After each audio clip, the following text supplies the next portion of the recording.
All right, folks, welcome. You know, in our country, Nigeria, there appears to be an unwritten rule which has become law, so to speak. This is what, when things go up, they hardly come down. Now, hear this. The Nigerian Electricity Regulatory Commission, NERC, has got the nod of government to jack up electricity tariff despite the darkness that consumers had put up with. 6 of the 11 distribution companies, or DISCOs, had the approval to increase tariff rates since February this year. Now, the hike became effected without consumers' notice, and NERC is explained of the hike considering the increase in performance of improvement plans of the DISCOs. This is in addition to gas price, inflation, exchange rates, and so on and so on. But let me report quickly. We are joined by Effiong Ekop, our colleague. Effiong, I greet you. I greet you too. You still use electricity? I do. Do you by any chance know the tariffs are up? Because many Nigerians may not. I know that the tariffs, okay, they are up. And the NERC is defending it. You see, this electricity issue, it is like something that we have been paying lip services to the sector, whereas we have abundant resources which would have enabled us to have 24-hour supply of electricity. I believe that in Nigeria, it is possible that we have the supply of electricity for 24 hours. Ask me why. The resources available for this are uncountable. Yeah, but at the moment, we are going hydro, thermal. What again? Let me say, some time ago, I had a discussion with an Indian engineer, and I asked him, we discussed about water. You know that Atlantic waters surround about 6-7 states in the southern part of the country. Okay. And he was, saying that it is possible we tip up this Atlantic water in different states and get electricity, which is true. Okay. Keep that aside. Talk about the free source of energy, that's sunlight. Solar. Which comes, now generate solar electricity. The whole of North Central up to Northeast, Northwest, I think the majority of the households and smaller businesses, they have no need to wait for electricity from the national grid because solar panels would have supplied this one. Now, how do we do? Sorry, what about wind energy? Just I'm taking one after the other. Okay. Wind energy, you also have it up there in the north. Then you have oil and gas down here in the south. South. Let's talk about the wastage of this free energy supply. That's sunlight, solar, which would have helped so many households. What's top source? We know that solar panels, they come from Japan, Germany, Italy, those developed economies. If we do not have indigenous technology to give us this, why can't we get to any of these nations? We invite 1 or 2 companies, come down here. What does it take to set up a solar company? And then, you see, currently, Nigerians, they buy what they call, I better pass my neighbor. I don't know the price. Is it 50, 60,000? Depending on the capacity. That's it.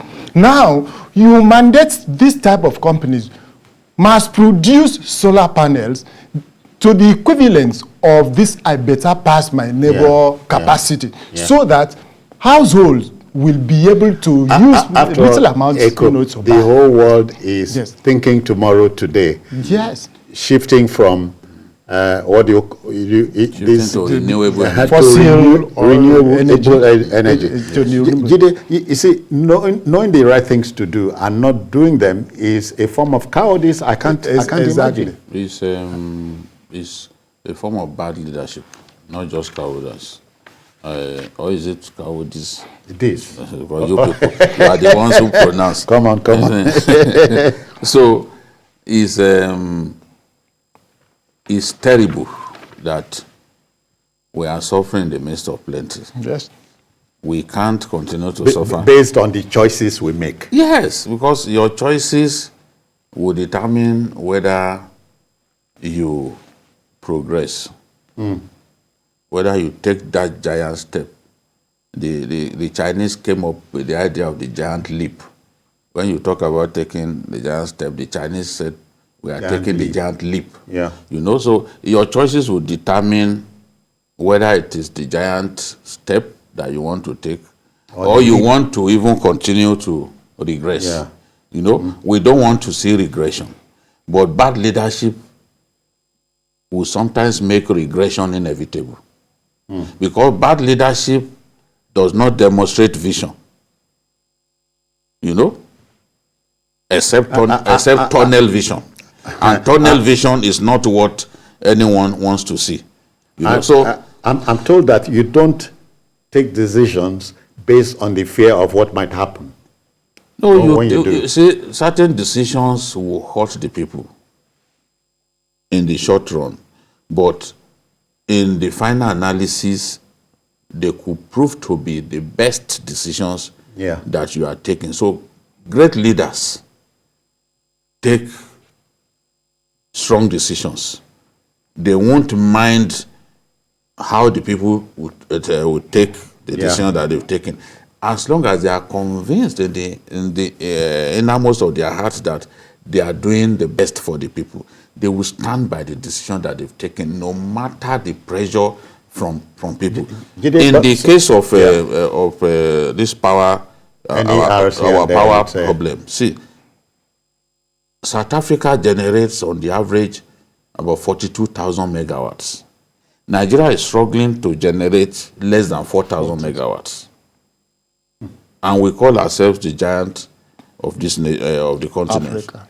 Now, what is the main energy source for South Africa? It is coal. Brazil generates in excess of 100,000 megawatts. What is the source? It is hydro. They are exploiting the Amazon River, you know. So in our own case, it has pleased God to bless us with all kinds of sources. So many. Ekop was talking about resources in abundance. We have coal, we have hydro, we have wind, we have solar. You go to some parts of Jigawa and even Bauchi State, extremely hot.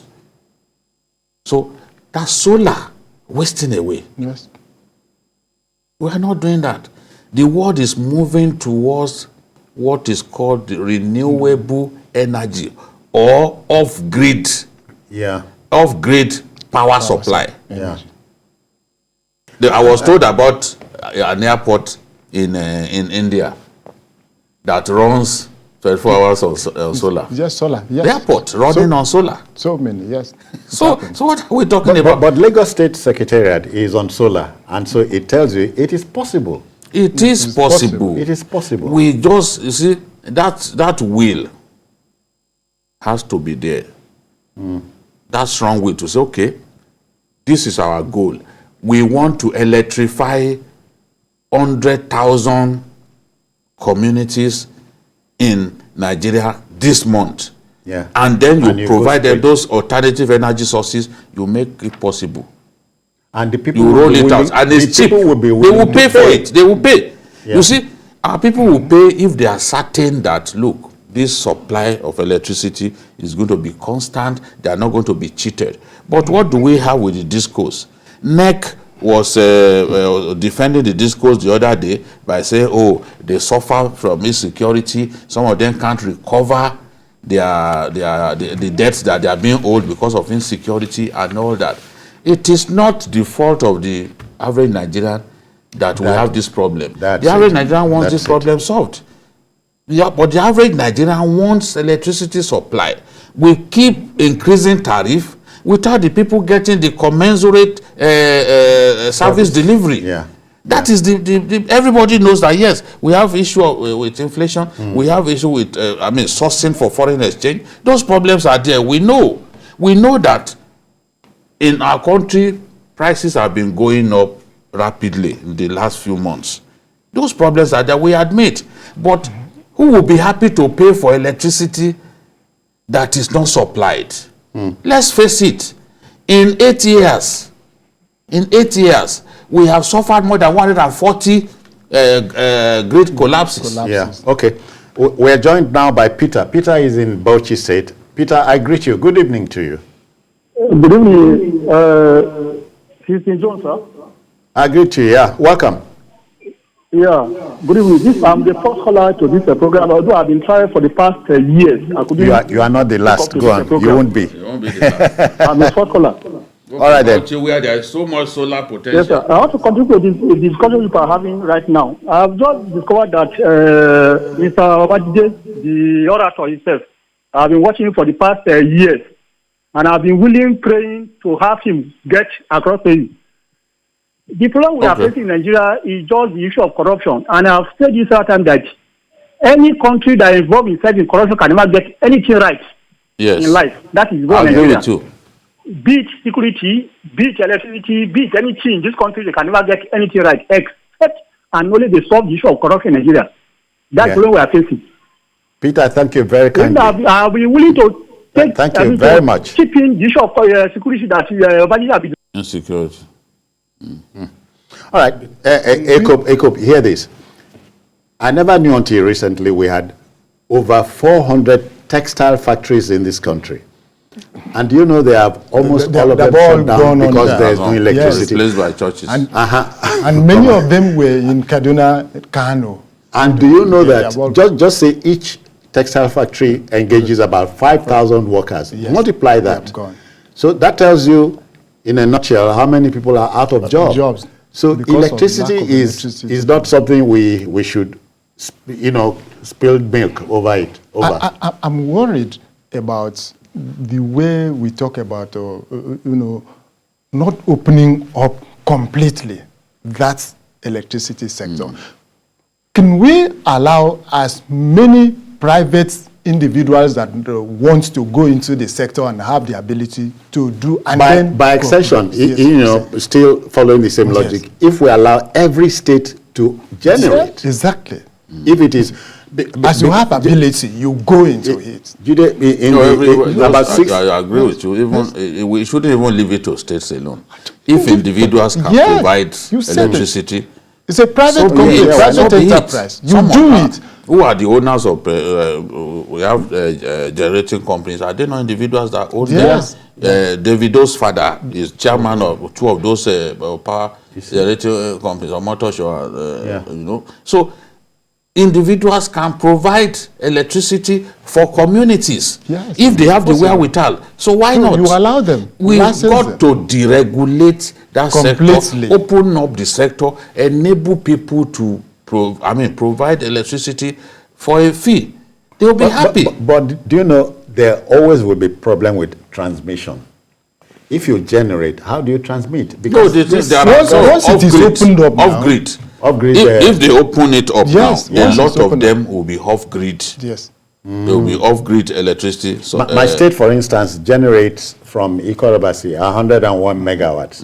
But I hear they empty all of that into the national grid. No, that's the law. We have the problem because it is not completely. Once you generate above 50 megawatts, then it goes to national grid. There are no other states to build power plant, even rivers too. And then in Ilorin, in Gomo, there's a power plant that Bukola Saraki completed after those people handling the IPP left. But because electricity is on the exclusive list, what the law says is, whatever is generated, once it's above a particular threshold, it goes to the national grid where it will then be distributed. But if you generate 25 megawatts, how do you keep it within your state? You can, as long as it's not up to what your state would need will be more than 25 megawatts. At least 50 megawatts. So you are then compelled to push it to the national grid. And the painful thing is that you may not even, that state. Almost nothing comes back. Yes, that's the thing. My parents live in Ilorin. they don't enjoy light. And there's a power plant there. You see, what I see is that.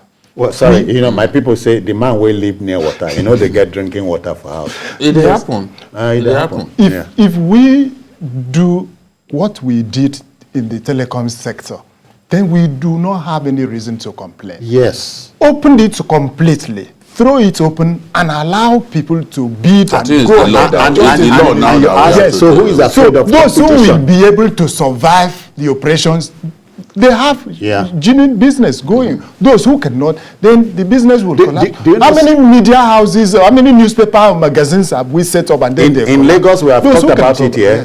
Many media houses. We have to take a look at that law and do something. Those companies that can survive, they go. They survive. Those many media houses don't go 24 hours anymore. They shut down. Of course. Yes. Before diesel. That is it. Diesel moved within a few months from 225 naira per litre to 750. It's 750. That's the best bargain that you get, 750. So now look at how people are suffering. I stayed in an hotel in Maiduguri. You know what they were doing? They will give you light from 8 p.m. to 8. They'll give you light from 5 p.m. to 8 a.m. So there was a particular day that 8 p.m. they still hadn't given me light. Hey. And I had to do my YouTube program, Issues with Jide. At a point, it was getting dark. I had to open the hotel window. Get some light. To get some light. People would notice that towards the end of the program, it was getting dark. And here was the anchor, not in a hurry to end the program. Even when you could see that, the place was already like pitch darkness. So who can afford 750 per litre and be running? And Boko Haram. I'm in a hurry as the anchor to end, because that's Boko what Haram destroyed this transmission lines. They've not had light in Maiduguri for over a year. Yeah. So you don't blame those hotels. They can't run on 24 hours diesel. We have made the point, open up that sector because it is not impossible, and allow people to take advantage. Well, Eko, many thanks for the salvage service you did. Citizens, thank you very much.